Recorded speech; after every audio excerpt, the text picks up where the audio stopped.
धर्म और संस्कृति के महान उन्नायक स्वामी विवेकानंद।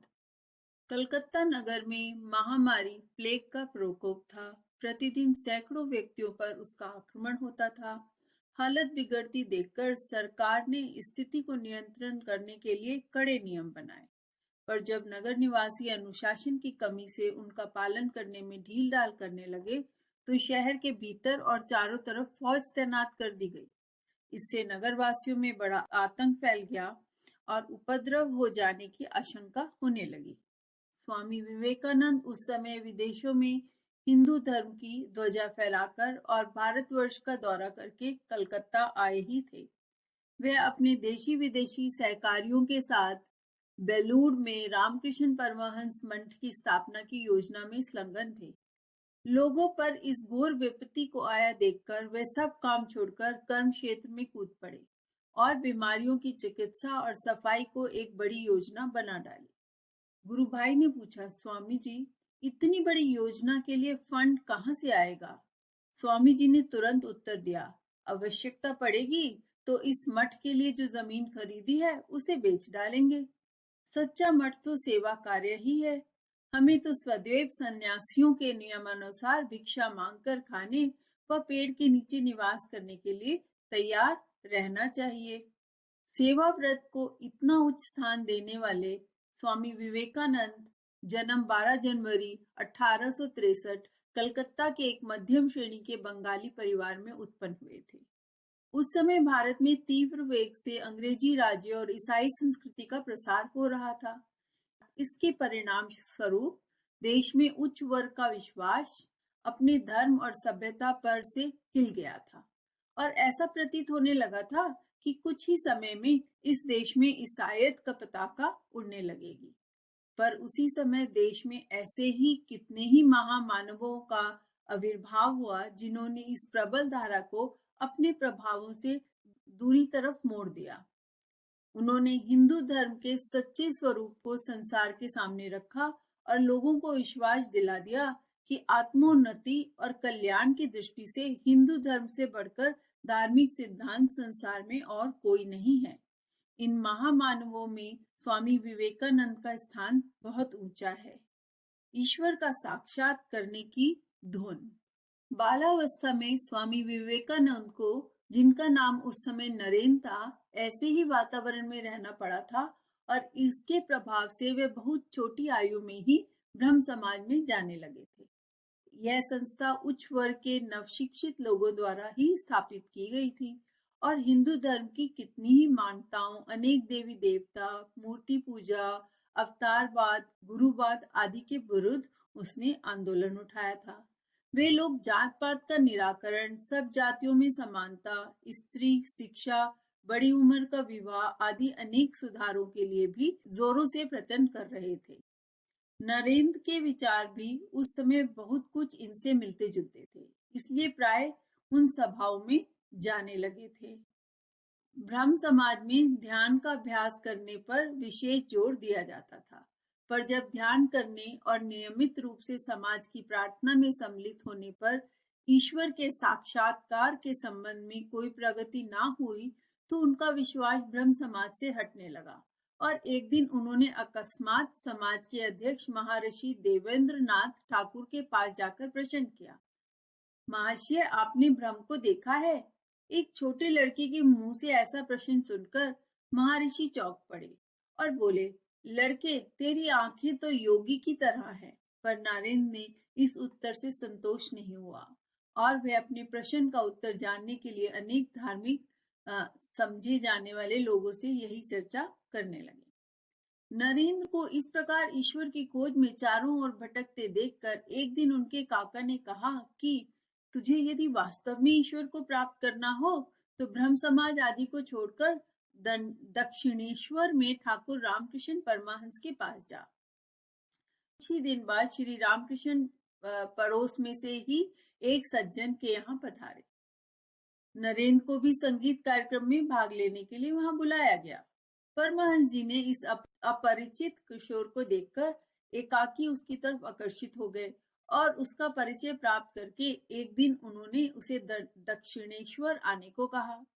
जब नरेंद्र दक्षिणेश्वर पहुंचे तो उन्हें प्रथम बार अच्छी तरह देखने पर परमहंस जी के मन में जो भाव उत्पन्न हुए उसकी चर्चा करते हुए उन्होंने एक बार कहा था, मैंने देखा कि उसका अपने शरीर की तरफ कुछ भी ध्यान नहीं था। माथे पे बाल और पोशाक पर किसी प्रकार की भी दिखावट नहीं थी। अन्य साधारण लोगों की तरह उसकी दृष्टि बाहरी वस्तुओं की तरफ नहीं थी। उसकी आंखों को देखकर मुझे जान पड़ता था कि उसके मन के एक बड़े भाग को मानो किसी ने भीतर की तरफ खींच रखा है। श्री रामकृष्ण ने से भी नरेंद्र ने वही प्रश्न किया कि क्या आपने ईश्वर को देखा है?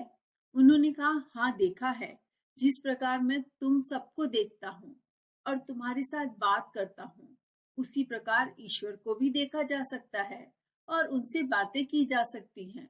पर इसके लिए कौन करता है? लोग स्त्री पुरुष संपत्ति के लिए हाय हाय करते फिरते हैं, उनके वियोग में रोते हैं, पर ईश्वर नहीं मिल पाया, इसके लिए कौन रोता है?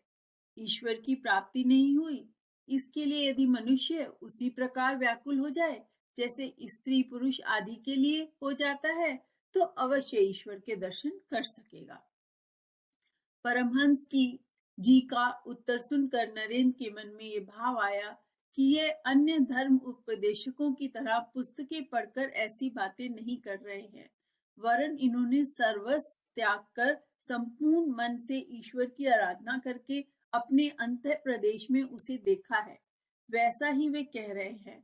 हो सकता है कि विदेशी दार्शनिकों की व्याख्या के अनुसार ये अर्ध पागलों की श्रेणी में आते हों, तो भी ये महापवित्र और महात्यागी हैं और इसलिए मानव हृदय की श्रद्धा, भक्ति, पूजा और सम्मान के सच्चे अधिकारी हैं। इसके पश्चात नरेंद्र का संपर्क परमहंस देव से क्रमशः बढ़ता गया और इससे आध्यात्मिक क्षेत्र में उनकी प्रगति होती गई। इस समय की एक घटना का वर्णन करते हुए लेखक ने बतलाया है कि एक बार परमहंस देव ने नरेंद्र को एकांत में बुलाकर कहा, देखो, अति कठोर तपस्या के प्रभाव से मुझे कितने ही समय से अणिमा आदि सिद्धियां प्राप्त हो चुकी हैं, पर मेरे जैसे मनुष्य के लिए जिसे पहने हुए वस्त्र का भी ध्यान नहीं रहता, उन सबका उपयोग करने का अवसर ही कहाँ मिल सकता है। इसलिए मैं चाहता हूँ कि माँ काली देवी से पूछकर उन सबको तुझे सौंप दूं, क्योंकि मुझे दिखाई पड़ रहा है कि आगे चलकर तुझे माँ का बहुत काम करना है। इन सब शक्तियों को तेरे भीतर संचार हो जाए तो समय पड़ने पर उनका उपयोग हो सकता है। कहो, तुम्हारा क्या विचार है? नरेंद्र को यद्यपि अब तक के अनुभवों से परमहंस देव की दिव्य शक्तियों पर बहुत कुछ विश्वास हो चुका था, तो भी उन्होंने कुछ देर विचार करके कहा, महाराज, इन सब सिद्धियों से मुझे ईश्वर प्राप्ति में सहायता मिल सकेगी?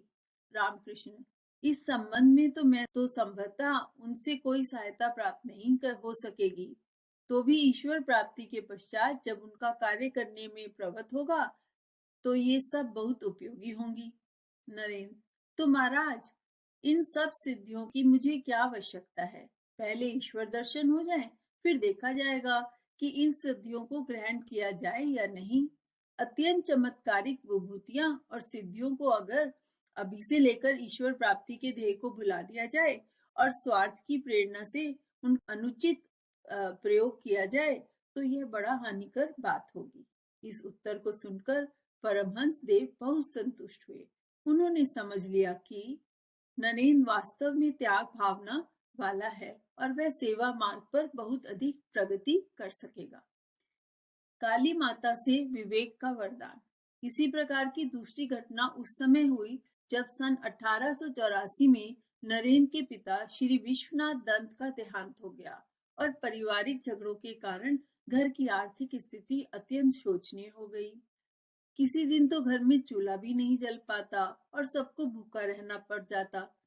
नरेंद्र उस समय तक यद्यपि एमए में पढ़ रहे थे, पर अध्यात्म की तरफ मनोवृत्ति होने के कारण रोजगार की तरफ कुछ ध्यान न देते थे। पर अब इस आकस्मिक विपत्ति के आ जाने से उनका ध्यान कोई काम करने की तरफ गया और बराबर सरकारी व गैर सरकारी कार्यालयों में किसी छोटी मोटी नौकरी के लिए चक्कर लगाने लगे। पर कई महीने बीत गए जाने पर भी जब कोई सफलता ना मिली और परिवार वालों का कष्ट बहुत बढ़ गया, तो उनको परमहंस देव का ख्याल आया और उनके आशीर्वाद से इस विपत्ति से छुटकारा पा लिया जाए। जब नरेंद्र ने ये समस्या गुरुदेव के सम्मुख रखी और उनसे काली माता के सम्मुख इसकी प्रार्थना करने का आग्रह किया, तो उन्होंने कहा, भैया मुझसे तो ऐसी बातें कही नहीं जाएंगी, तू ही क्यों नहीं कहता?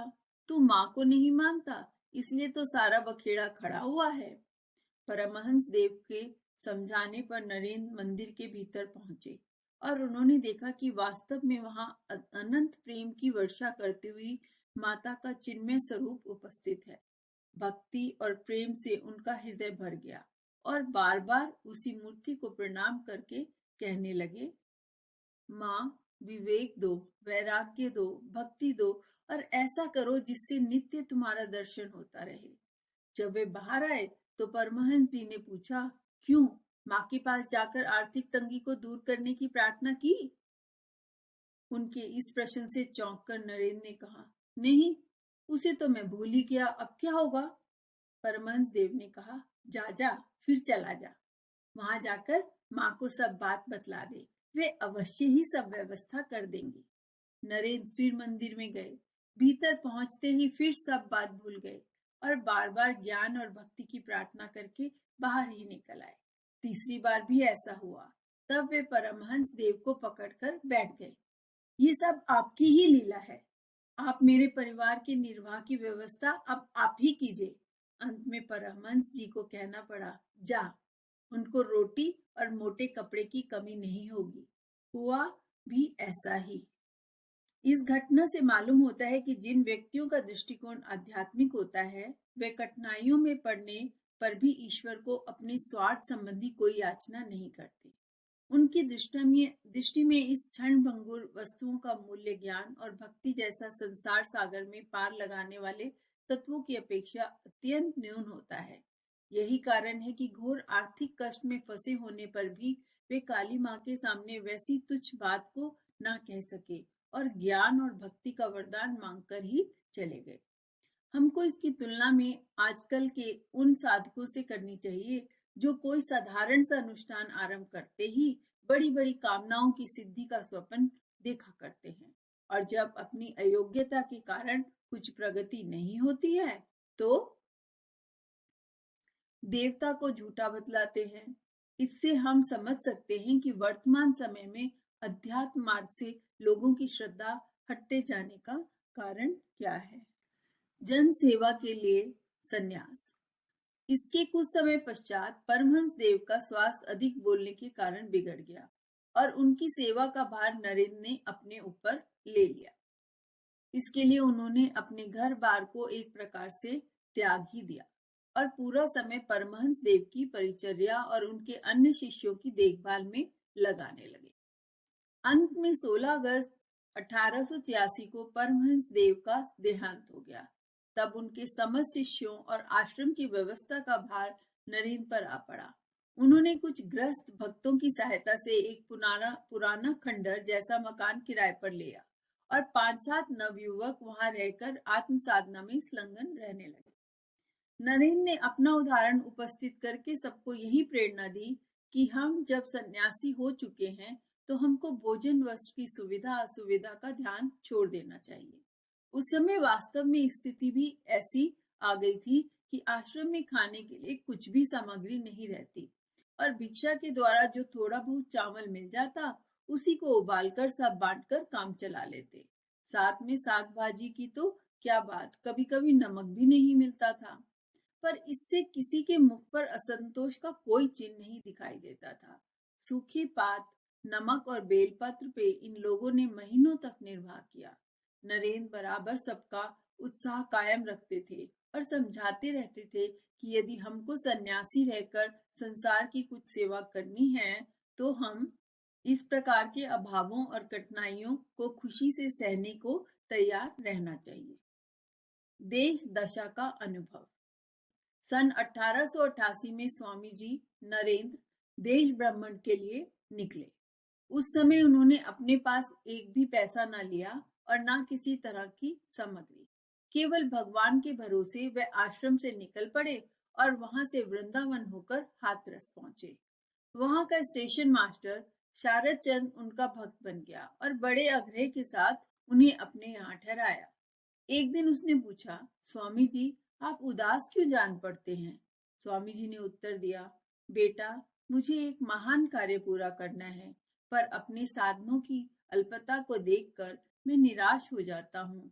मेरे गुरु का आदेश है कि हमारी मातृभूमि का पुनरुत्थान किया जाए। भारतवर्ष में सच्ची आध्यात्मिकता लुप्त हो गई है और भुखमरी का भूत सर्वत्र घूम रहा है। इसलिए भारतवर्ष को शक्तिशाली बनाकर अपनी आध्यात्मिकता द्वारा विश्व को विजय करना चाहिए। कुछ समय बाद स्वामी जी हाथरस से चल दिए, पर शरद चंद ने उनको ना छोड़ा। उसने नौकरी से इस्तीफा दे दिया और साधु बनकर इनके साथ ही चल दिया।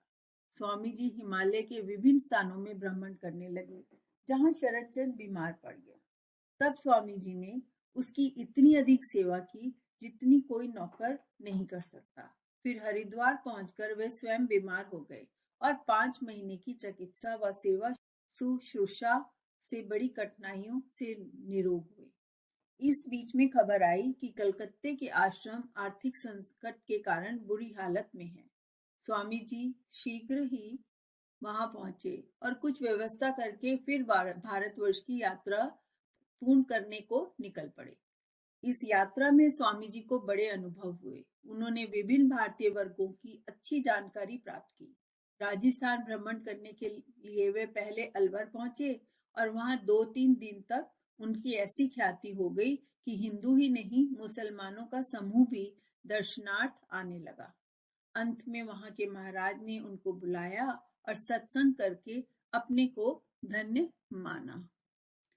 अलवर में रहते समय एक गरीब बुढ़िया ने उनको बड़े प्रेम से रोटी खिलाई थी। स्वामी जी उसे कभी नहीं भूले। जब अमेरिका से विश्व विजयी बनकर लौटे और अलवर जाने का अवसर आया तो उस बुढ़िया के घर स्वयं ही पहुंचे और उसके हाथ से मोटी रोटी और साग बनवाकर खाया।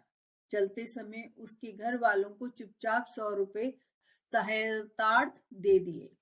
इस प्रकार खेतड़ी के पास एक गांव में वे 2-3 दिन टिक गए। वहां के निवासी उनसे प्रश्नोत्तर तो रात दिन करते रहे, पर किसी ने भोजन तो क्या पानी के लिए भी नहीं पूछा। यह देखकर एक गरीब अछूत ने बड़ी व्यथा हुई। रात्रि को सबके चले जाने पर वह स्वामी जी के पास पहुंचकर अपना मनोभाव प्रकट करने लगा।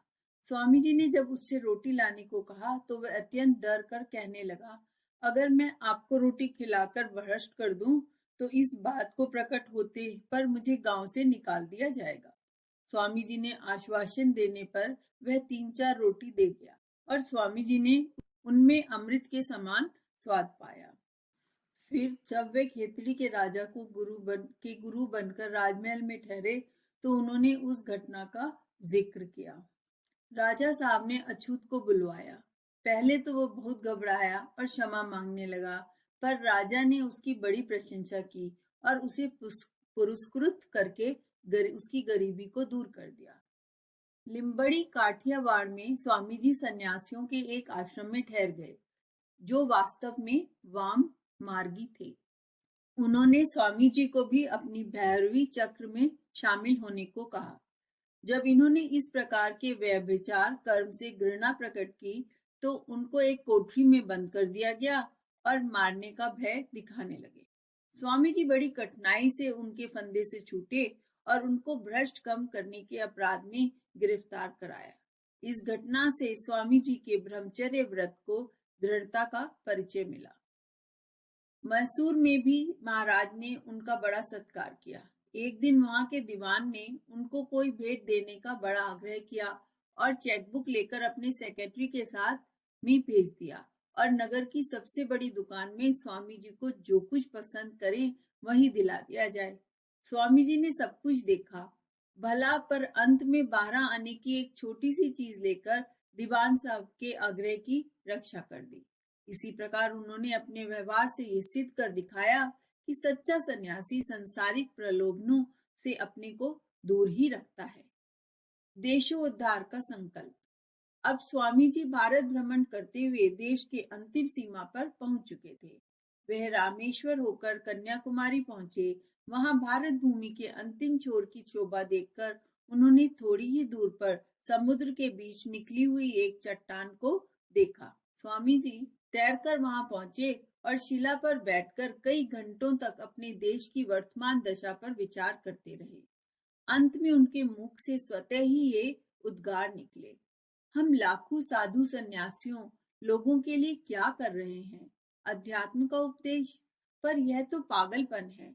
भगवान श्री रामकृष्ण ने ठीक ही कहा था कि भूखे मरते हुए धर्म का उपदेश व्यर्थ है।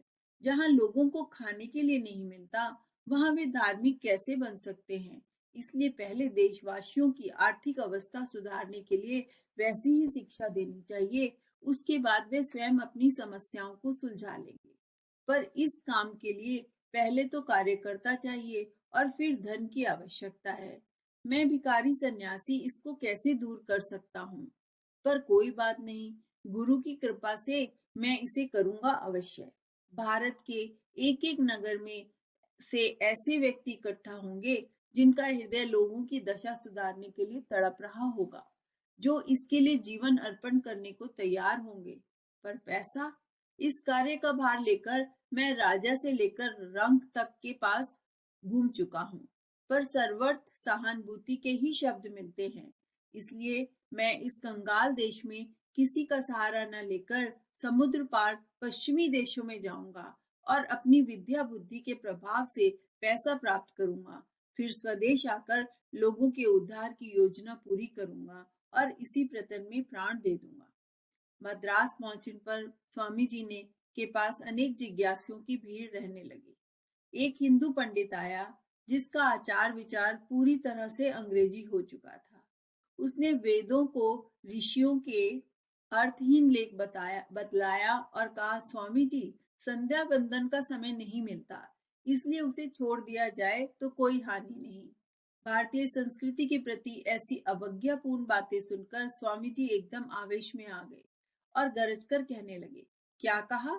जिन प्राचीन महामानवों की बुद्धि के घोड़े चलते नहीं वरन उड़ते हैं, जिनकी महिमा पर जरा सा भी विचार करने पर तुम एक छूंद कीड़े की तरह जान पड़ते हो, उन सभी ऋषियों के पास तो इस कार्य के लिए समय था, और मेरे साहब आपके पास समय नहीं है। तुमने अंग्रेजी के अक्षर सीखकर कुछ पुस्तकें पढ़ ली और उन्हीं को से तुम्हारा दिमाग फिर गया। उन ऋषियों के विज्ञान की तुमने परीक्षा की है? तुमने कभी वेदों को पढ़ने का कष्ट उठाया है? उनमें समझने की शक्ति हो तो फिर उस संबंध में बातें करो। प्रथम विदेश यात्रा। स्वामी जी संपूर्ण देश का भ्रमण करके और यहाँ के छोटे बड़े सैकड़ों प्रसिद्ध व्यक्तियों से वार्तालाप करके इसी निश्चय पर पहुंचे कि इस बार देश से बाहर जाकर हिंदू धर्म के उच्च सिद्धांतों का प्रचार किया जाए, जिससे एक ओर तो विदेशों में अध्यात्म प्रेमी व्यक्तित्व भारतवर्ष की तरफ आकर्षित हो और दूसरी ओर जो हमारे शिक्षित देश बंधु विदेशी सभ्यता से चकाचौंध होकर अपनी प्राचीन संस्कृति से विमुख हो जाते हैं, उनकी भी आंखें खुले। इसी अवसर पर मद्रास में उनको यह सूचना मिली कि अमेरिका के शिकागो नगर में एक सर्व धर्म सभा होने वाली है और उसमें अभी तक सनातन हिंदू धर्म की ओर से कोई प्रतिनिधि नहीं आया है। स्वामी जी ने अपनी अंतरात्मा से ये प्रेरणा हुई कि इस अवसर पर उनको अन्य धर्म वालों के समक्ष हिंदू धर्म के झंडे को ऊंचा करना चाहिए। उनके सभी मित्रों और शुभ चिंतकों ने भी इस मत का समर्थन किया और 21 मई 1893 को विदेश जाने का निश्चय हो गया। जिस समय स्वामी जी यात्रा के लिए धन की व्यवस्था पर विचार कर रहे थे, उसी समय खेतड़ी के दीवान जगमोहन लाल उनकी सेवा में उपस्थित हुए। उन्होंने कहा कि अगले 2 वर्ष पहले राजा साहब को पुत्र होने का आशीर्वाद दिया था और वो सफल हो गया है, और उस आनंदो उत्सव में महाराज ने आपसे पधारने की प्रार्थना की है। स्वामी जी खेतड़ी पहुंचे और नवजात शिशु को आशीर्वाद देकर चल दिए। खेतड़ी नरेश ने अपने दीवान को भी उनके साथ भेजा और यात्रा का पूरा प्रबंध और मार्ग व्यय आदि की व्यवस्था करने की ताकीद दी। खेतरी नरेश स्वामी जी को विदा करने जयपुर स्टेशन तक आए।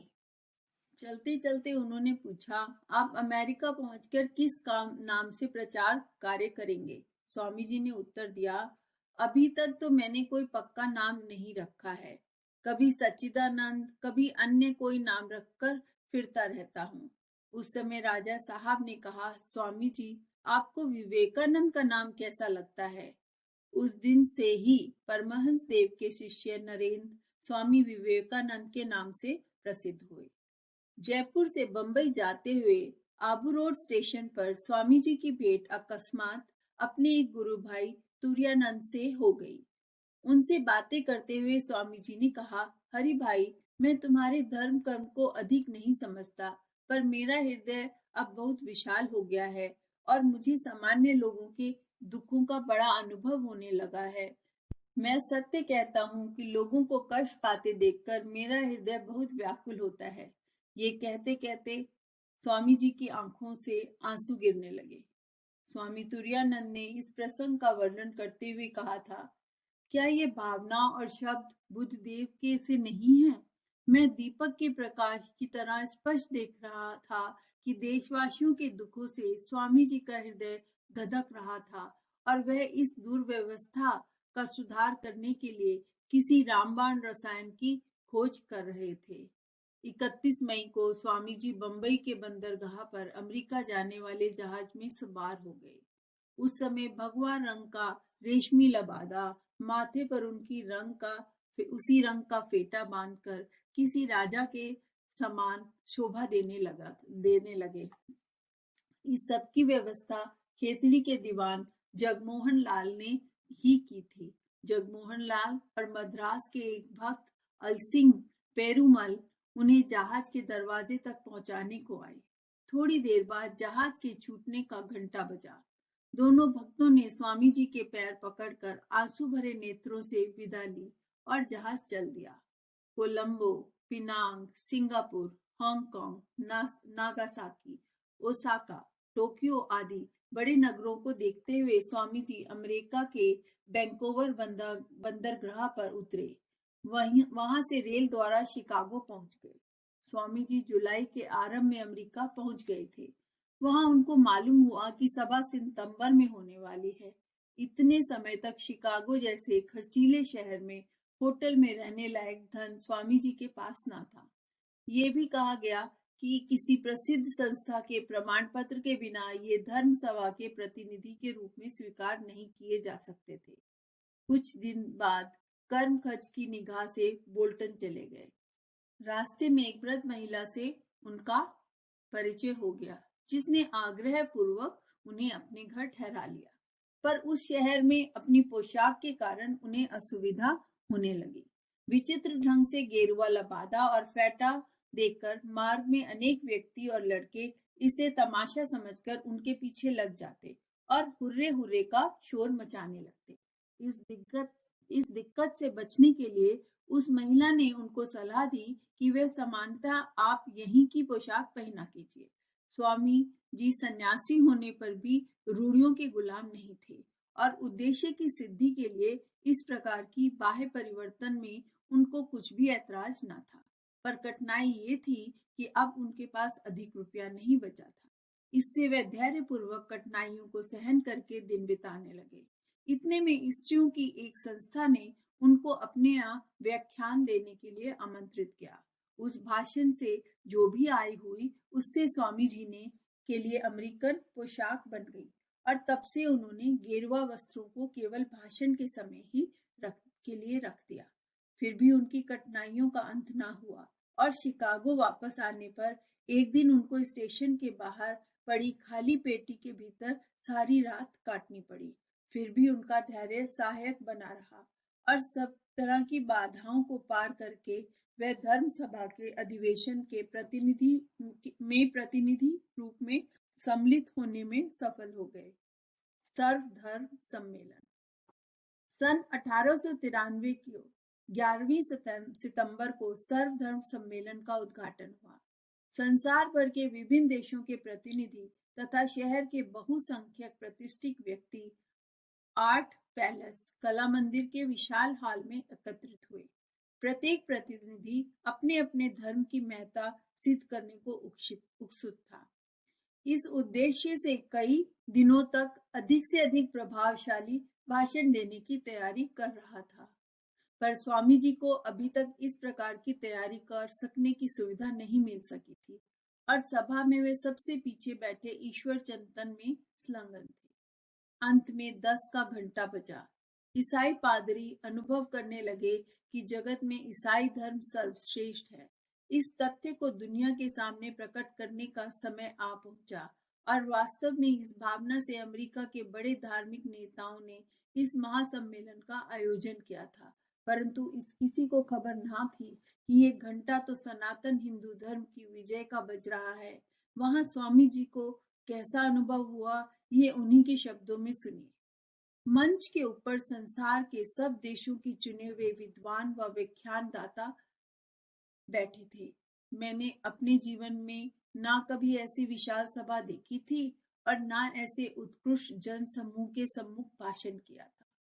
संगीत और शिष्टाचार के भाषणों के उपरांत सब प्रतिनिधियों का एक एक करके परिचय दिया जाने लगा और वह भी संक्षेप में अपना मंतव्य प्रकट करने लगे। मेरा तो हृदय ही धड़कने लगा और जीभ सूखकर लगभग बंद हो गई। प्रातः काल के समय तो मैं बोलने की हिम्मत ही ना कर सका। सभा अध्यक्ष ने मुझको कई बार बोलने को कहा और मैं यही उत्तर देता रहा, अभी नहीं। इससे सभा अध्यक्ष को भी मेरी तरफ से कुछ निराश हो गया। अंततः दोपहर के अंतिम भाग में सभा अध्यक्ष ने बहुत उत्साहपूर्वक शब्दों में आग्रह किया तो मैं उठकर आगे आया और अब मैंने अपना परिचय दिया गया। अध्यक्ष द्वारा परिचय समाप्त हुआ और स्वामी जी आंखें बंद कर ध्यान करने लगे। उनको अपने पीछे खड़े और आशीर्वाद देते हुए परमहंस देव के दर्शन हुए।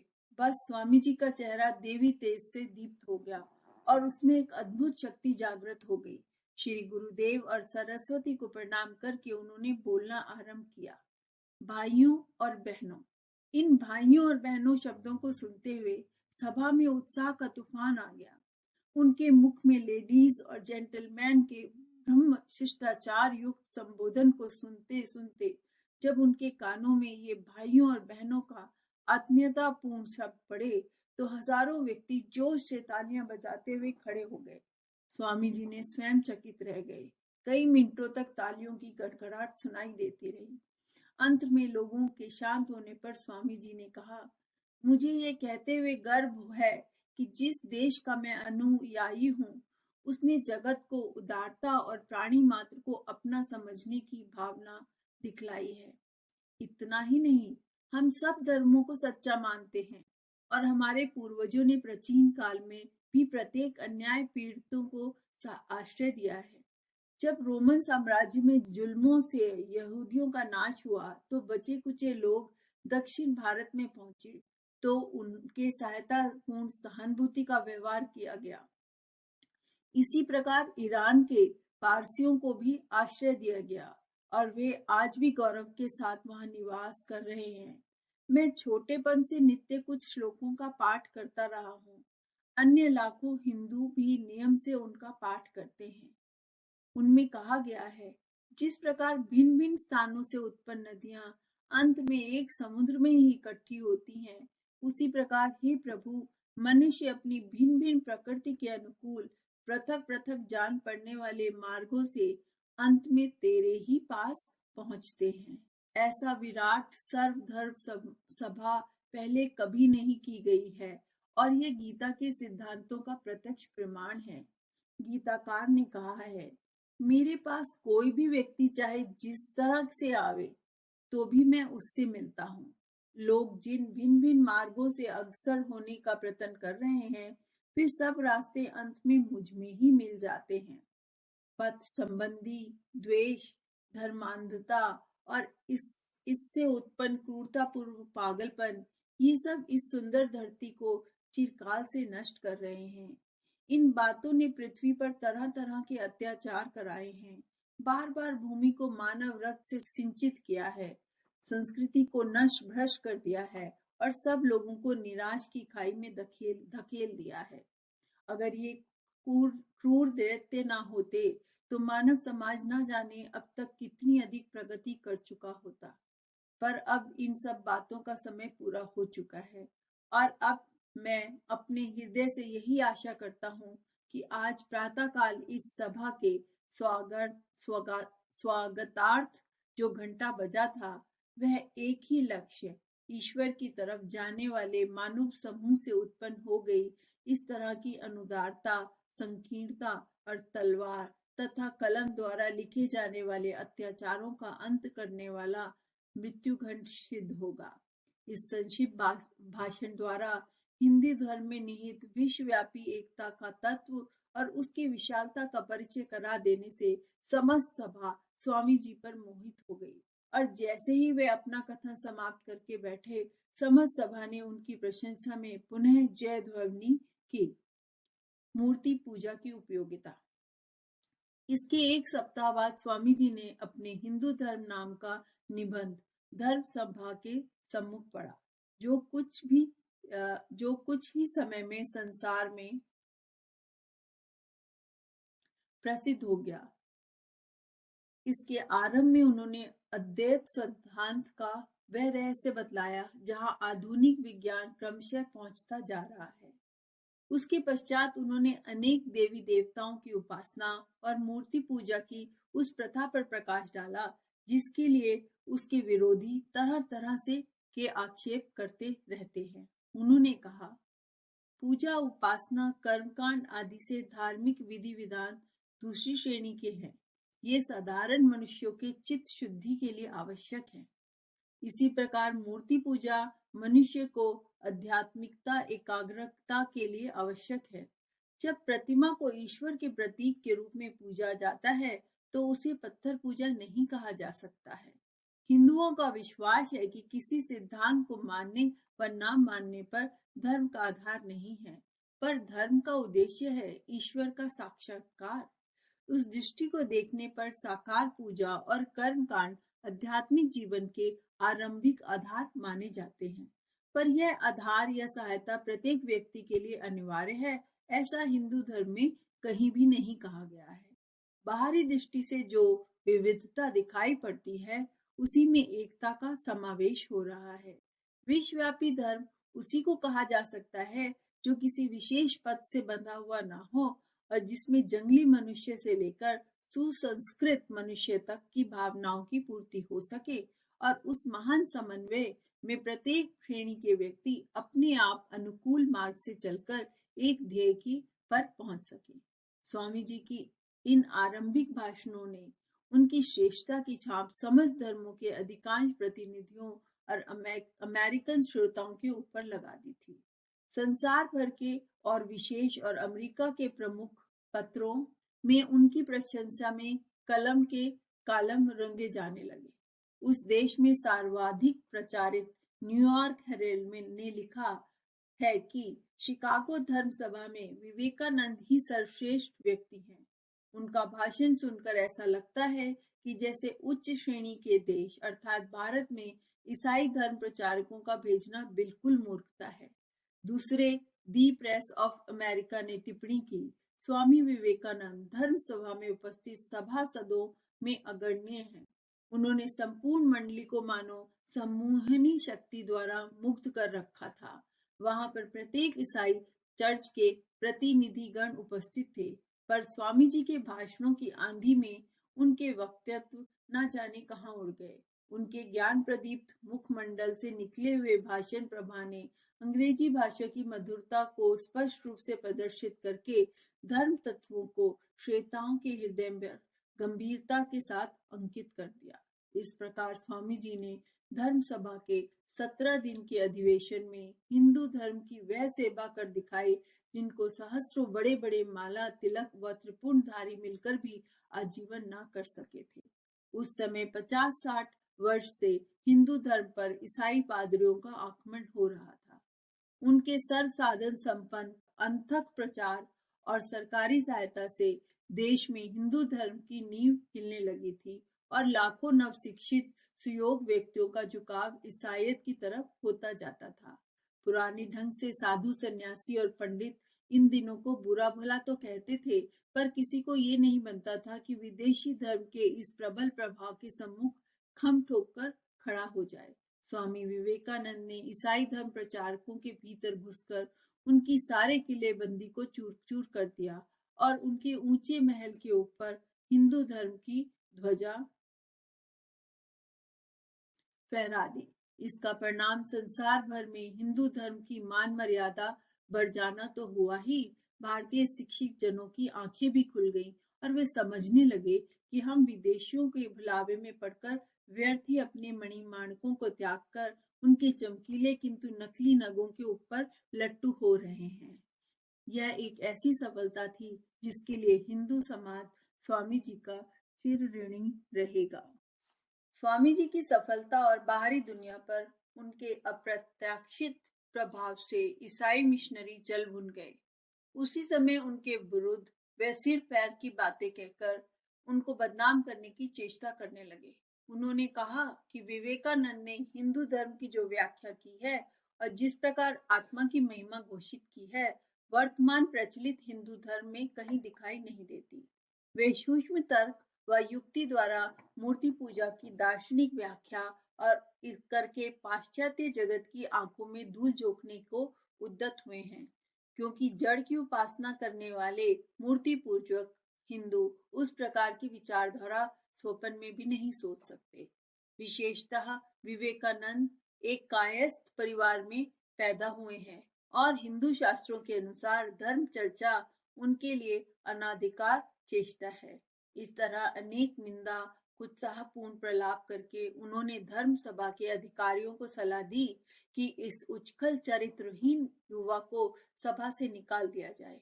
उन अधिकारियों ने ऐसे स्वार्थी व्यक्तियों की द्वेषवान बातों पर विश्वास तो नहीं किया, पर स्वामी जी को यह संकेत अवश्य किया कि आप विरोधियों द्वारा उठाई गई आपत्ति का खंडन कीजिए। दूसरे दिन स्वामी जी ने हिंदू धर्म के सार विषय पर भाषण दिया और बोलते बोलते वो एकाएक चुप हो गए। तब उन्होंने उपस्थित जन समूह को लक्ष्य करके प्रश्न किया, इस सभा में जो सज्जन हिंदू धर्म और शास्त्रों के प्रत्यक्ष रूप से परिचित हैं, वे अपना हाथ उठाएं। 7,000 की विद्युत समूह में से केवल 3-4 हाथ ऊपर उठे। इस पर स्वामी जी ने, जिन्हें बाद में अनेक अमेरिकन योद्धा सन्यासी कहने लगे थे, मस्तक ऊंचा उठाकर दोनों बाहों को दृढ़तापूर्वक छाती के सामने लाकर गरजते हुए कहा, इसी जानकारी पर तुम हमारे धर्म की आलोचना करने का साहस करते हो। समस्त सभा निर्वाक और स्तब्ध रह गई। अंत में 27 सितंबर को धर्म सभा के अंतिम अधिवेशन पर स्वामी जी के वज्रकंठ से घोषणा की। इस धर्म सभा ने अगर संसार के सम्मुख कोई महत्वपूर्ण तथ्य प्रकट किया है, तो वह यही बात है कि पवित्रता, चरित्र की उदारता किसी एक धर्म की मिल्कियत नहीं है। प्रत्येक धर्म में चरित्रवान स्त्री पुरुष उत्पन्न हुए हैं। इस सत्य के होते हुए भी यदि किसी धर्म के नेता हृदय में ऐसी भावना रखते हैं कि उनका धर्म ही स्थिर रहेगा और बाकी सब नष्ट हो जाएंगे, तो मैं उन्हें दया का पात्र समझता हूँ। मैं उनको बतला देना चाहता हूँ कि उनके ईर्ष्या द्वेष के होते हुए भी कुछ समय के भीतर प्रत्येक धर्म के झंडे पर यही शब्द लिखे जाएंगे, संघर्ष नहीं वरन पारस्परिक सहयोग, विध्वंस नहीं वरन एकता, विरोध नहीं वरन समन्वय और शांति। विश्व विख्यात विवेकानंद। धर्म सभा का अधिवेशन समाप्त हो गया। भारतवर्ष का ये अज्ञात, अकेला, भटकता परिव्राजक धर्म को नवीन व्याख्या करने वाले पैगंबर के रूप में जगत विख्यात हो गया। चारों दिशाओं में विवेकानंद छपा था। रास्ता चलते अनेक लोग चित्र के सामने खड़े होकर सम्मान प्रदर्शित करते थे। बड़े बड़े धन कुबेर उन्हें अपने महलों में रहने का निमंत्रण देने लगे। स्वामी जी एक भक्त के विशेष आग्रह पर उसके मकान में जाकर ठहर गए, पर इस बड़े राजाओं के से ठाट बाट वाले महल में रहने से उन्हें सुख की बजाय दुख का ही अनुभव होता था। प्रथम रात्रि को ही वह फूट फूट कर रो पड़े। भारतवर्ष की घोर कंगाली और दुर्दशा उनके सामने मूर्तिमय होकर खड़ी हो गई। उनके साथ अमेरिका की श्रीमंताई की तुलना करने पर वह कोमल शैया उनके कांटों की तरह गड़ने लगी। रोते रोते वह बेसुध हो गए और कहने लगे, माँ, जब मेरी जन्मभूमि गरीबों में पड़ी हुई सिसक रही है, तब मैं इस नाम और यश को लेकर क्या करूँगा? हम भारतवासी किस अवस्था को प्राप्त हो गए? हमारे देश में लाखों अभागे एक मुट्ठी अनाज के बिना मर जाते हैं, जबकि यहाँ केवल ऊपरी शान और शौकत के लिए लाखों करोड़ों धन पानी की तरह बहा दिया जाता है। भारत के गरीबों का उद्धार कौन करेगा? मुझे वह रास्ता दिखला जिससे मैं उनकी सहायता कर सकूं। स्वामी जी का ये उद्गार सिद्ध करते हैं कि वे सच्चे महामानव थे। यश और वैभव पाने पर भी अपने भाग्यहीन भाइयों की याद ना भूले और उनके कष्ट को अपने ऊपर पड़ने वाले कष्टों के समान ही अनुभव करे, वही असली संत है और साधु माना जा सकता है। अंधा केवल कपड़ा रंग लेने अथवा छापा तिलक लगा लेने वाले नामधारी तो लाखों दिखाई पड़ रहे हैं, पर उनके द्वारा धर्म का उद्धार तो दूर रहा, उल्टा दिन पर दिन पतन होता जा रहा है। शीघ्र ही अमेरिका की एक व्याख्यान संस्था ने स्वामी जी को समस्त अमेरिका में व्याख्यान देने का निमंत्रण दिया। यह एक व्यावसायिक ढंग से काम करने वाली संस्था थी। स्वामी जी ने सोचा कि यह इस देश में अपना विचार फैलाने का सबसे सुगम तरीका है। इससे जो धन प्राप्त होगा, उससे भारत के अनेक लोकोपकारी कार्यों में सहायता की जा सकेगी। उन्होंने इस व्यवस्था के अनुसार अनेक शहरों में जाकर भारतीय संस्कृति और हिंदू धर्म पर भाषण किए। इन भाषणों से एक बहुत बड़ा लाभ ये हुआ कि अमेरिका निवासियों को भारतवर्ष की स्थिति की वास्तविक जानकारी होने लगी। इसके पहले वे केवल ईसाई पादरियों की उल्टी सीधी बातें सुनकर भारतवर्ष को बहुत गिरा हुआ और पति देश मांगने लग गए थे। इस प्रकार मनगढ़ंत बातें सुनाकर पादरी लोग भारत में अपने धर्म प्रचार के नाम पर अमेरिकनों से करोड़ों रुपया दान स्वरूप प्राप्त किया करते थे। अब इन भाषणों से लोगों की आंखें खुलने लगी। स्वामी जी ईसा के प्रति पूर्ण सम्मान की भावना रखते थे, पर वर्तमान ईसाई सभ्यता के दोषों को खोलने में किसी की परवाह नहीं करते थे। उदाहरणतः उनके एक भाषण का जो डेट्रॉइट के नगर में फरवरी 1994 में फरवरी 1894 में दिया गया, एक अंश इस प्रकार था। एक बात मैं तुमसे कहूं, यद्यपि किसी को झूठी आलोचना करने का मेरा तनिक भी विचार नहीं है। तुम अपने यहाँ के लोगों को पढ़ा लिखाकर और पादरी बनाकर अच्छा वेतन क्यों देते हो? क्या इसका उद्देश्य यह है कि वे मेरे देश में आकर मेरे बाप दादा, मेरे धर्म, मेरे सभी कार्यों की निंदा करें, गालियां दें? हमारे मंदिरों के पास से निकलते हुए ये पादरी कहने लग जाते हैं, ये पत्थर पूजको, तुम नरक में डाले जाओगे। हिंदू शांत और गंभीर स्वभाव के हैं। वे ऐसी बातें हंसकर टाल देते हैं और मूर्ख लोग इसी से बकते हैं और कहकर मुंह फेर लेते हैं। तुम हमको गालियां देने और आलोचना करने के लिए पादरी तैयार करते हो तो तुम्हारी मर्जी, हमें उसकी चिंता नहीं। पर मैं जब सदुद्देश्य से भी तुम लोगों की कड़ी आलोचना करूंगा तो तुम बिगड़ कर चिल्लाने लगते हो। इससे मत बोलना, हम तो अमेरिकन हैं। हम चाहे दुनिया भर के गैर ईसाइयों की आलोचना क्यों ना करें, पर तुम हमसे मत बोलना। हम तो लजवंती के पौधे हैं। मैं कहता हूँ तुम्हारा धर्म तुमको मुबारक, पर हमको भी अपना धर्म पालने दो। तुमको चाहे कुछ कड़वा लगे तो भी मैं कह देना चाहता हूँ कि जिस ईसाई सदाचार और पंथ की महत्ता के इतने गीत तुम गाते हो, वह पूर्णतः बौद्ध धर्म से लिया गया है। उन्हीं के प्रचारकों ने तुमको इसे सिखलाया है, पर किस तरह से? खून की एक भी बूंद गिराए बिना। पर तुम्हारा ईसाई धर्म कहीं भी तलवार के बिना नहीं फैला है।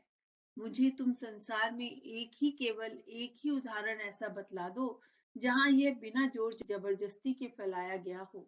इसका अर्थ ये हुआ कि तुम समझते हो कि दुनिया में बस हम ही श्रेष्ठ हैं, क्योंकि हम मार सकते हैं। अरब वाले भी ऐसा ही कहते हैं, ऐसे ही शेखी मारते हैं। पर आज वे किस अवस्था में पड़े हैं। वहां केवल रेगिस्तान में भटकने वाले बद्दू ही दिखाई पड़ते हैं। रोमन लोग भी ऐसे ही बड़प्पन का दम भरते थे, पर आज कहीं उनका चिन्ह भी शेष है। और हम लोग हिंदू लोग तो जहां के तहां अपनी मजबूत पत्थर की शिलाओं पर ही बैठे हुए हैं। स्मरण करो, किसी वस्तु का आधार स्वार्थ पर है, जिसके साधनों में द्वेष भाव है, जिसका उद्देश्य इंद्रिय सुख है, उस प्रत्येक वस्तु का जल्दी या देर में विनाश होना निश्चित है। तुमको जीवित रहना है तो ईसा की तरफ लौटो। तुम इस समय ईसाई नहीं रहे। ईसा को कहीं बैठने को हाथ भर जमीन भी नहीं मिलती थी, और तुम धर्म के नाम पर विलासिता का उपदेश दे रहे हो। ईश्वर और भजकल दारम, इन दोनों की सेवा एक साथ नहीं हो सकती। क्या यह सब विलास और तलवार की धमकी ईशा के उपदेशों के अनुसार है? यदि आज वे जीवित होते तो इस झूठी शान को अवश्य ही अस्वीकार कर देते।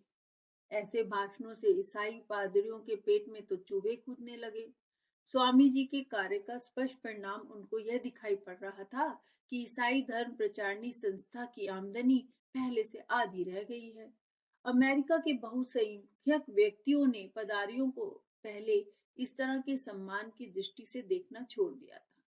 इसलिए वहां के प्रमुख धर्म नेता स्वामी जी के विरुद्ध झूठी, सच्ची और सर्वथा निराधार बातें लिखकर उनको बदनाम करने की चेष्टा करने लगे। इतना ही नहीं, उन्होंने कई अत्यंत सुंदर रमणियों को भी बहुत सा रुपया देकर इसलिए भेजा कि वे स्वामी जी का चरित्र भ्रष्ट कर सकें। ऐसा काम आजकल धर्म के नाम पर हो सकता है, इस पर जल्दी विश्वास नहीं होता, पर ये सब बातें नगण्य सत्य है। किंतु भारतीय साधकों को स्वर्ग की अप्सराएं द्वारा न बहकाए जा सकने की कथाओं के ज्ञाता स्वामी जी ने उन कामनियों को दूर से ही प्रणाम कर दिया। पदारियों द्वारा हिंदू स्त्रियों के संबंध में फैलाई हुई बातों को सुनकर एक अमेरिकन महिला ने स्वामी जी के भाषण के समय पूछा, स्वामी जी, क्या यह सच है कि हिंदू स्त्रियां अपने लड़कों को नदी में मगरमच्छों के सामने फेंक देती हैं? स्वामी जी ने व्यंग से उत्तर दिया, हाँ श्रीमती जी, आपके पादरी ऐसा ही कहते हैं। मुझे भी मेरी माँ ने फेंक दिया था, पर मैं बाइबल में वर्णित जोना की तरह मगर के मुंह से बाहर वापस चला आया। इन पदारियों से बदला लेने के ख्याल से भारतवर्ष में ही स्वामी जी के विरुद्ध झूठा प्रचार करने में कुछ कसर नहीं रखी। कलकत्ता के बंगवासी के सामने कुछ ढोंगी सनातन धर्मी भारतीय पत्र भी उनके विरुद्ध विष वमन करने लगे और पदारियों के स्वर में स्वर मिलाकर उन्हें नीचा गिराने की कुचेष्टा करके कृतज्ञता का परिचय देने लगे। यहाँ के कुछ शिष्य गुरु की निंदा को सुनकर विचलित होने लगे। पहले तो स्वामी जी ने ऐसी मनगढ़ंत बातों पर कुछ ध्यान न दिया, पर जब शिष्यगण बार बार पत्र भेजने लगे तो दो डेढ़ वर्ष बाद उनको एक पत्र में स्वामी जी ने वास्तविक स्थिति को समझाते हुए रोषपूर्वक लिखा था, मुझे आश्चर्य है कि तुम ईसाई पदारियों द्वारा प्रचलित इस मूर्खतापूर्वक बातों को सुनकर विचलित होते हो। अगर भारत में कोई हिंदू मुझे कट्टर हिंदुओं की तरह खान पान रखने का परामर्श देते तो उनसे कहो कि वह एक ब्राह्मण रसोइया और कुछ धन भेज दें। एक पैसे की सहायता करने की प्रवृत्ति नहीं, परंतु समझदार व्यक्तियों की तरह उपदेश देने की खूब योग्यता है। यह देखकर मैं हंसी रोक नहीं सका। तुम्हारी ओर यदि ईसाई पादरी कहते हैं कि मैंने कामनी कंचन का त्याग रूप महान व्रत का भंग किया है, तो उनसे कह दो कि वे घोर मिथ्यावादी हैं। स्मरण रखो, मैं किसी के निर्देश पर नहीं चल सकता। अपने जीवन का उद्देश्य भी भली भांति जानता हूँ। किसी प्रकार के हल्ला गुल्ला और निंदा आदि के मैं परवाह नहीं करता। क्या मैं किसी व्यक्ति या जाति का गुलाम हूँ? मैं सभी प्रकार की कायरता से घृणा करता हूँ। ऐसी झूठी बातें फैलाने वाले कायर पुरुषों और राजनीतिक झगड़ों से मेरा कोई संबंध नहीं। ईश्वर और सत्य ही मेरी एकमात्र राजनीति है। बाकी जो कुछ है वह केवल कूड़ा कचरा ही है।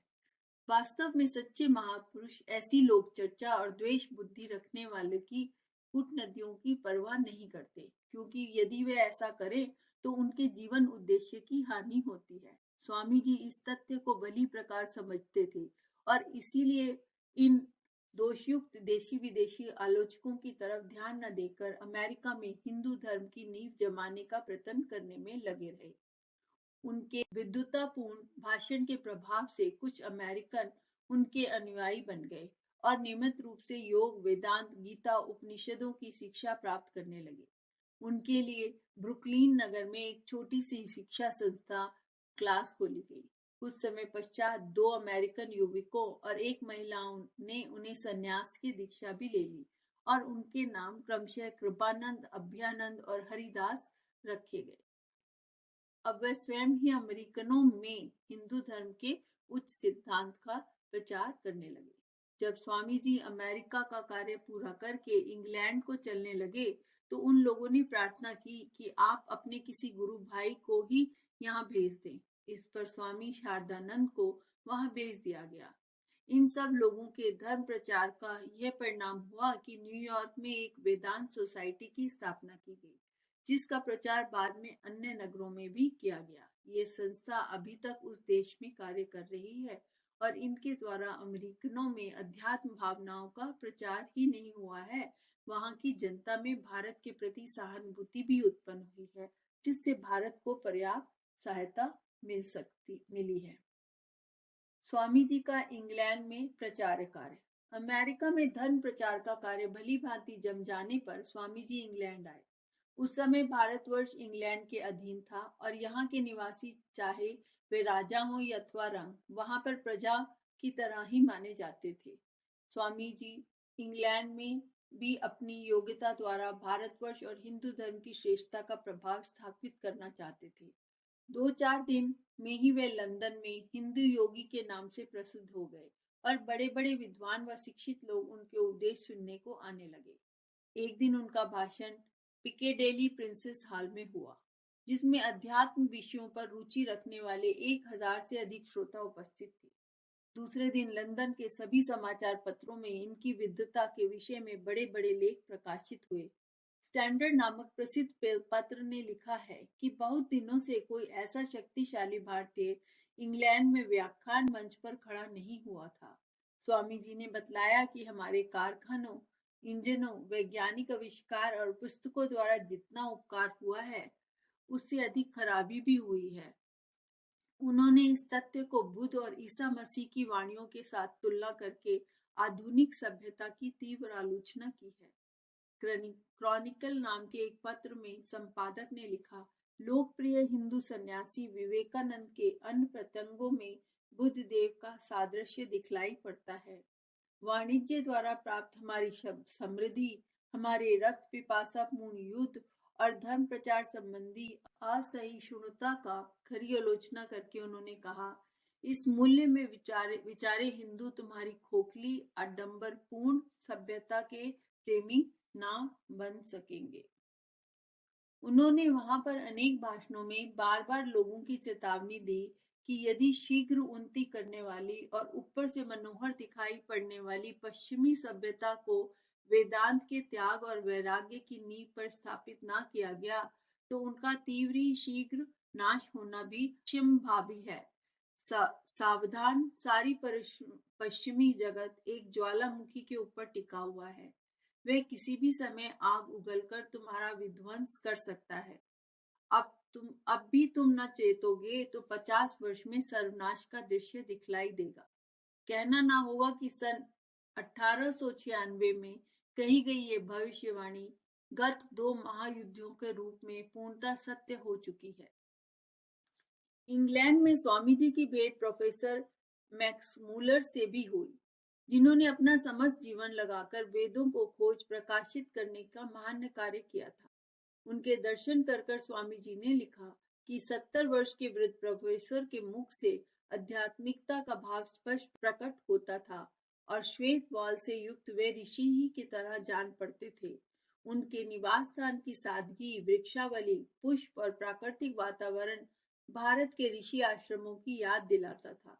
स्वामी जी ने विदा होते समय आंधी वर्षा के होते हुए भी वृद्ध प्रोफेसर उनको पहुंचाने स्टेशन तक आए। जब स्वामी जी ने इसके लिए संकोच का भाव प्रकट किया तो वे कहने लगे, श्री रामकृष्ण की योग्यतम शिष्य का दर्शन सदैव प्राप्त नहीं होता है। जर्मनी के प्रसिद्ध वेदांत ज्ञाता प्रोफेसर पाल ड्यूसन ने स्वामी जी को निमंत्रण भेजकर अपने यहाँ बुलाया और कई दिन तक उन्हें अपने पास रखकर ज्ञान चर्चा की। वहां एक दिन किसी काव्य ग्रंथ को पढ़ते हुए वे ऐसे तल्लीन हो गए कि प्रोफेसर के बुलाने पर भी कुछ उत्तर न दे सके। बाद में जब उनको ये बात मालूम हुई तो उनसे क्षमा मांगी, पर प्रोफेसर का संदेह दूर नहीं हुआ। इस पर स्वामी जी ने उस पुस्तक के पृष्ठ बिना पुस्तक देखे जो कि त्यों सुनाते चले गए और उनको इनके गंभीर मनोयोग और अपूर्व स्मरण शक्ति पर विश्वास हुआ। भारत आगमन।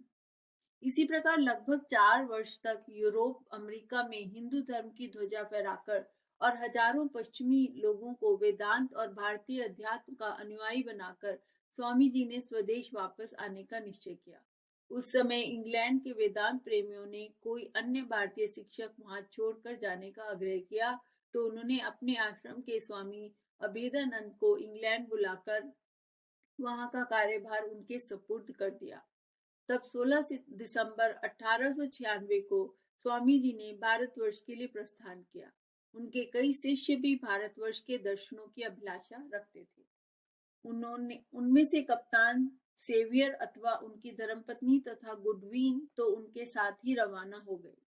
मिस मुलर और मिस नोबल बाद में भागिनी निवेदिता ने कुछ समय पश्चात आने का विचार प्रकट किया।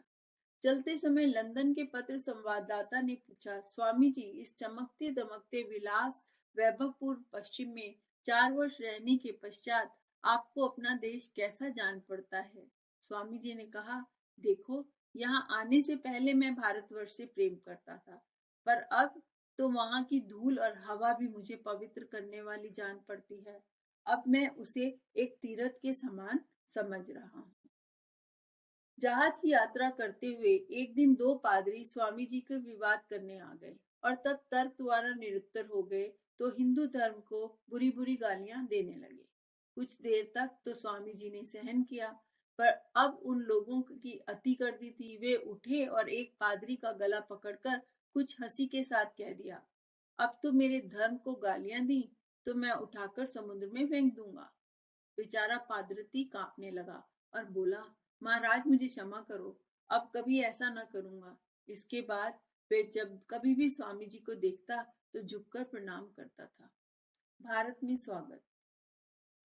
जिस समय मैं भारतवर्ष में ये समाचार फैला कि स्वामी जी विवेकानंद यूरोप से भारत के लिए रवाना हो गए हैं तो नगर नगर में उनके स्वागत और सम्मान के लिए तैयारियां की जाने लगी। यहाँ जो लोग 4 वर्ष में पश्चिमी देशों में स्वामी जी द्वारा हिंदू सिद्धांतों के प्रचार के समाचार पढ़ते रहे थे, उनको ऐसा आभास हो रहा था मानो पूर्व युग के किसी महान आचार्य ने ही सनातन धर्म के पुनरुद्धार और संसार में उनकी विजय पताका फहराने के लिए फिर से जन्म लिया है। जैसे ही स्वामी जी का जहाज कोलंबो में पहुंचा, एक बड़े जन समूह ने बंदरगाह पे ही उनका स्वागत किया। 2-3 दिन बाद विभिन्न संस्थाओं की तरफ से उनका स्वागत होता रहा। वहां से जब वे राजेश्वर के पास रामानंद पहुंचे तो वहां के राजा स्वामी जी को एक गाड़ी में बिठाकर अन्य लोगों के साथ स्वयं खींच कर लेके गए। उन्होंने इस घटना के स्मरणार्थ समुद्र के किनारे एक 40 फीट ऊंची कीर्ति स्तंभ बनवाया जिस पर निम्न लेख लिखा था, पश्चिमी गोलार्ध में वेदांत धर्म के परोपकारी प्रचार कार्य ज्वलंत व अपूर्व विजय प्राप्त करके अपने अंग्रेज शिष्यों सहित परम पूजनीय स्वामी विवेकानंद ने अपने पवित्र चरणों से सर्वप्रथम जहां भारत भूमि को स्पर्श किया, उसी के स्मरण में रामानंद के राजा भास्कर सेतुपति ने यह कीर्ति स्तंभ खड़ा कराया। रामकृष्ण मिशन की स्थापना। रामकृष्ण मिशन की स्थापना। इसी प्रकार मद्रास और कलकत्ता में इतनी धूमधाम से सैकड़ों स्वागत समारोह किए गए कि कई सप्ताह उसी में निकल गए। जब इन सभाओं और भाषणों से छुट्टी मिली तो उन्होंने अपने मुख्य कार्य की ओर ध्यान दिया। अभी तक स्वामी जी के अधिकांश गुरु भाइयों का आदर्श मध्यकाल के सन्यासियों की भांति संसारिक विषयों पर अलग अलग कठोर तपस्या और ध्यान द्वारा ईश्वर का साक्षात करना ही था। पर स्वामी जी ने उसमें एक नया मोड़ देने का उद्देश्य से कहा, समय की गति को देखते हुए तुम्हें लोगों का मार्गदर्शन करना चाहिए। गरीब, निराधार और दुखी मनुष्यों में ईश्वर का दर्शन करके उनकी सेवा करना, यह अपने उदाहरण से बतलाना चाहिए और दूसरों को वैसा करने की प्रेरणा देनी चाहिए। दूसरों की सहायता और उद्धार के लिए अपना जीवन अर्पण करें। ऐसे सन्यासियों का एक नया संघ भारत में तैयार करना ही मेरा जीवन कार्य है। बहुत दिन बाद वाद विवाद, आनाकानी और अनिष्ठा के पश्चात अन्य सन्यासी स्वामी जी के इस आदेश को श्री रामकृष्ण की ही प्रेरणा समझकर इस पर सहमत हुए। तदनुसार मई 1897 में रामकृष्ण मिशन की स्थापना की गई। आरंभ में स्वामी जी ही इसके जनरल प्रेसिडेंट नियुक्त किए गए, पर बाद में उन्होंने इसकी व्यवस्था के लिए एक ट्रस्ट बना दिया। जब संस्था का कार्य अधिक बढ़ने लगा तो रामकृष्ण मिशन तथा रामकृष्ण मठ को अलग अलग रजिस्ट्री कर दी गई। स्वामी जी किसी को धर्म के नाम पर अन्याय अत्याचार का समर्थन करते देखकर आवेश में आकर उसको कठोर उत्तर दे डालते, पर यदि कभी अपनी भूल मालूम पड़ती तो उसे स्वीकार करने में भी आनाकानी नहीं करते थे। ऐसी घटना एक मद्रास में हो गई। बंगाल के प्रसिद्ध नेता और परमहंस देव के भक्त श्री अश्वनी कुमार दत्त 6 वर्ष बाद स्वामी जी से मिले तो विभिन्न विषयों पर बातचीत करते हुए पूछ बैठे, क्या यह ठीक है कि मद्रास के कुछ ब्राह्मणों ने आपसे कहा था कि तुम शूद्र हो और तुम्हें वेद का उपदेश देने का अधिकार नहीं है? इस पर आपने उत्तर दिया था, जो मैं शूद्र हूँ तो तुम मद्रास के ब्राह्मण भंगियों के भी भंगी हो। स्वामी जी, हाँ, ऐसा ही हुआ था। आप उस धर्म देशक व आत्मनिग्रह वाले संत के लिए ऐसा उत्तर देना ठीक था? कौन कहता है कि वह ठीक था? उन लोगों की उद्दंडता देखकर मेरा क्रोध अकस्मात भड़क उठा और ऐसे शब्द निकल गए, पर मैं उस कार्य का कभी समर्थन नहीं करता। यह सुनकर अश्वनी बाबू ने स्वामी जी को हृदय से लगा लिया और कहा, आज तुम मेरी दृष्टि में पहले से बहुत महान जान पड़ते हो। अब मुझे मालूम हो गया है कि तुम विश्व विजेता कैसे बन गए।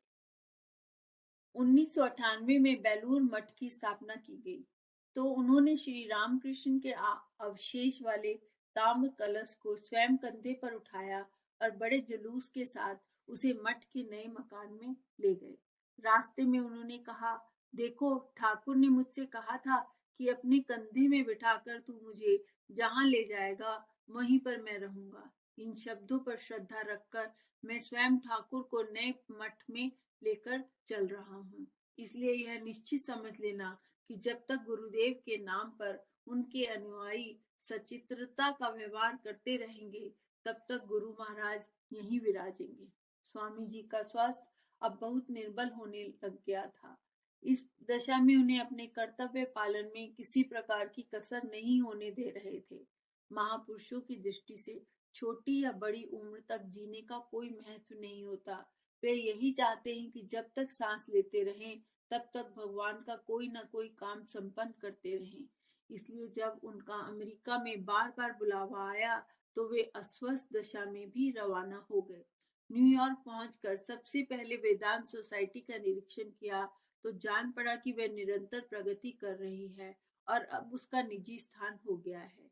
इसके बाद कैलिफोर्निया पहुंचे। वहां की आबहवा में स्वास्थ्य का कुछ लाभ पहुंचा तो भाषणों और राजयोग की शिक्षा का कार्य धूमधाम से चलने लगा। जब वहां का कार्य पूरा हो चुका तो एक शिष्या मिस मिनी बुक ने 160 एकड़ जमीन वेदांत आश्रम बनाने को दी। स्वामी जी ने उसका कार्यभार स्वामी तुरानंद को दिया, जिन्हें वह भारतवर्ष से अपने साथ ही लाए थे। जीवन की उपयोगिता कायम रहे। जब वे सब कार्य व्यवस्थित हो गए तो यूरोप में कई देशों में होकर सन 1900 के दिसंबर मास में पुनः भारतवर्ष लौट आए।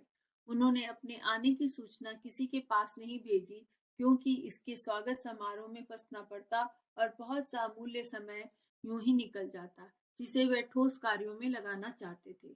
अब उनको अनुभव हो गया था कि इस तूफानी गति से कार्य करते हुए ये पार्थिव शरीर अधिक समय तक नहीं टिकेगा। इन दिनों उनका स्वास्थ्य प्राय निर्बल हो ही रहता था और वह अपना बहुत सा समय ध्यान में लगा देते थे। तो भी सार्वजनिक सेवा का जो काम आता उसे अवश्य पूरा करते और अपने शिष्यों को भी सदा यही उपदेश देते कि मानव जीवन का उद्देश्य परोपकार और सेवा ही है। जब तक यह उद्देश्य पूरा हो सके तभी तक जीना यथार्थ है। जब इसकी पूर्ति कर सकने की समर्थ ना रहे तो जीवन का अंत हो जाना ही श्रेष्ठ है। स्वामी जी के इन आदर्श से आजकल के उन साधु सन्यासियों व धर्म गुरुओं को शिक्षा ग्रहण करना चाहिए जो अपना कार्य शिष्यों को केवल जबानी उपदेश सुना देना और उनसे प्राप्त दक्षिणा भेंट द्वारा आराम का जीवन व्यतीत करना ही समझते हैं। यदि भारतवर्ष के 1500 साधु भी स्वामी विवेकानंद के पद चिन्हों पर चलते तो आज हिंदू धर्म की हालत कुछ और ही होती। अब वे मठ के कामों में क्रमशः छुट्टी लेने लगे थे और सब भार अपने गुरु भाइयों और शिष्यों पर छोड़ने लगे थे। वे कहते थे कि अनेक बार ऐसा देखने में लगता है कि गुरु अथवा नेता सदैव अपने अनुयायियों के साथ रहकर उनका अहित कर डालता है। सरदार या मुखिया का कर्तव्य है कि जब अन्य लोग कार्य जान जाएं तो स्वयं दूर हटकर रहे, जिससे उन सबका भी पूर्ण विकास हो सके। 4 जुलाई 1902 को जिस दिन उन्होंने देह त्याग किया, अन्य दिनों की अपेक्षा वे अधिक सक्रिय रहे।